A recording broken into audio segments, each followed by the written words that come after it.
Mitt Romney, if he's the nominee, just 38%. So what does this all mean? Right now, we ask the two brightest minds in this studio right now. On the right, Republican strategist Bob Clegg. On the left, Democratic strategist Dale Butland. Notice in the studio, but no offense to other people in the studio who might take exception with that.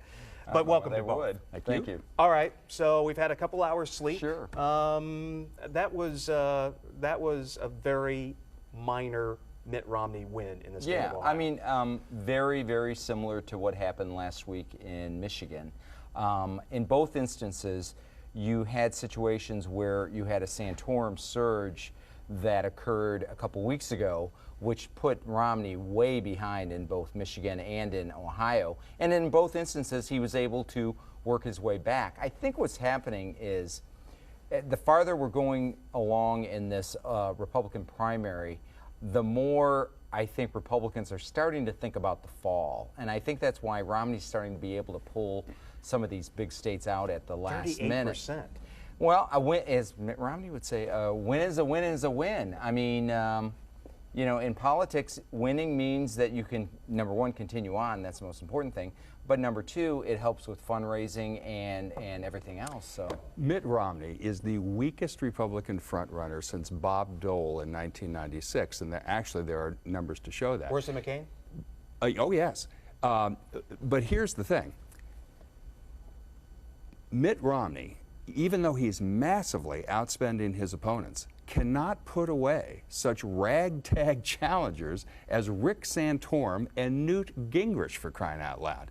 I think it reveals a real weakness in the base, and maybe that's something that we'll have a chance to talk about later. All right, let's do that. We'll come back after the break. We'll play two sides and talk a little bit more about this presidential race. Coming up on Campaign 2012, why the numbers simply don't add up in the power struggle within the Ohio Republican Party. Plus, just how bloody will the Brown-Mandel showdown get this November? And backroom deal. Could Santorum and Gingrich, speaking of them, work together to bring down Romney? We'll hear two sides coming up on Ohio's primetime place for politics. Keep it here. This is ONN's Campaign 2012 with Jim Heath. All right, so who will be running the Ohio Republican Party this fall? Governor John Kasich made robocalls for his candidates on the GOP Central Committee after insisting to the media earlier that he wasn't interested in the politics of all this. Chairman Kevin DeWine and his supporters spent a lot of cash on incumbents that could have been aimed at Democrats in an attempt to keep control of the party. Both sides claimed victory, but this is fuzzy math. The Kasich team insists they now have 35 to 40 members, which is a working majority. Franklin County GOP Chairman Doug Price told me last night that he believes this will force DeWine to resign, but the DeWine team laughs at that suggestion. They claim to have 43 to 46 members loyal to the chairman. One thing is very clear.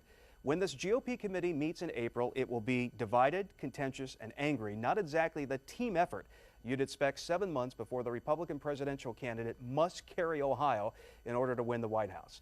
Let's bring in our strategist once again to weigh in this and more issues on two sides. From the left, Dale Butland, and from the right, Bob Clegg. 15 seconds to respond. Bob, I want to come to you first with that big setup there. Yeah. Governor Kasich, heavily involved in the GOP power struggle, unseemly for a sitting governor.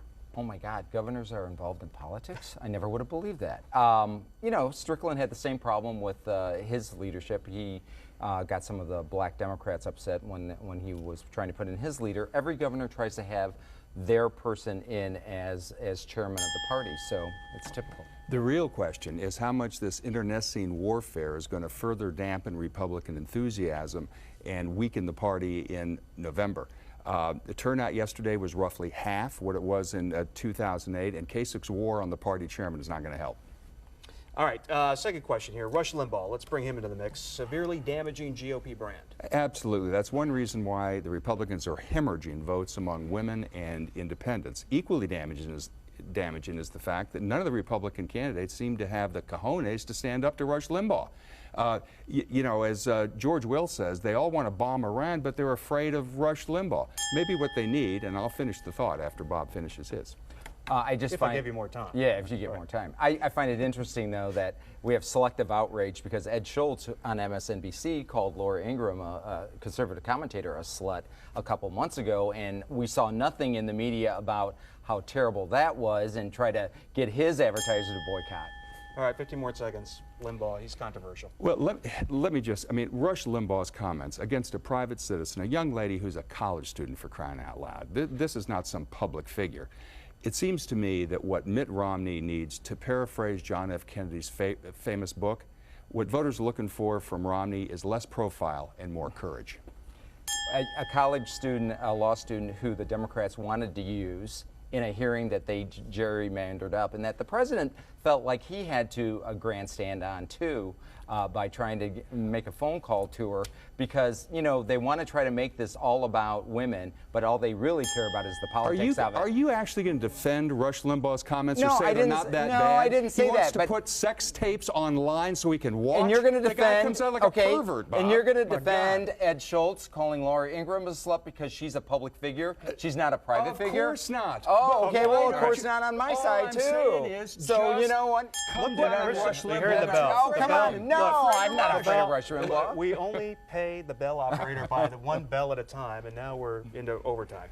All right, Bob, Mitt Romney's close win in Ohio exposes his deep problem with conservatives. Well, I mean, you can look at it that way. I mean, Barack Obama had many slim wins in the primary in 2008, and that never hurt him. Parties come together, especially with everything that's going to happen between now and November, whether it's Obamacare and what the Supreme Court does, and then things like that. The Republicans want to beat Obama. That's the key. Mitt Romney's problem with the conservative base is simple. Nobody believes he is who he says he is.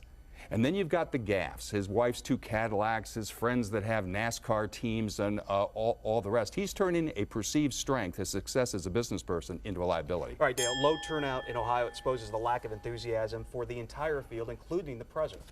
Yeah, and it's the same. Well, I wouldn't say as no. Of course I would not the no, president. because there's polling data that indicates that simply isn't true. But the turnout among Republicans is low all over the country, not just in the state of Ohio. Roughly half as much as it was last time.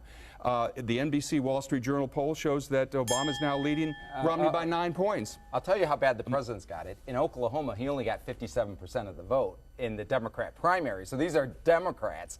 So, I mean, there's no way they can replicate the young people and minority turnout that they got in 2008, and that's going to be their biggest problem this year. Because the only way reason they won by as much as they won was getting that ginned up turnout. All right, we got to keep. Okay, that's it, Dale. No more Dale. We got to keep moving. Dale. All right, Bob. 15 seconds on that. Whoa. Can't do that. Boy, you guys. Can't do it. Calm Don't down. try. Bob, I'm not gonna Santorum let needs you. to cut a deal with Newt Gingrich ASAP. Yeah, but it's not going to happen because Newt is in this thing, and you try to budge Newt Gingrich, you aren't going to budge him. So, unfortunately for Santorum, I think if it would have been reversed with, you know, Santorum being maybe the 3rd place one, I think maybe there could have been some accommodation better. Yeah, let me just say that as Oklahoma goes, so goes North Dakota. They're Democrats, If they could, if Newt Gingrich could entice, if Romney could entice Newt Gingrich out of the race, yeah, he might have a shot. But Newt's raging ego is not going to allow that to happen, particularly as long as he's got a casino magnate willing to bankroll his whole campaign. All right, final topic here. No.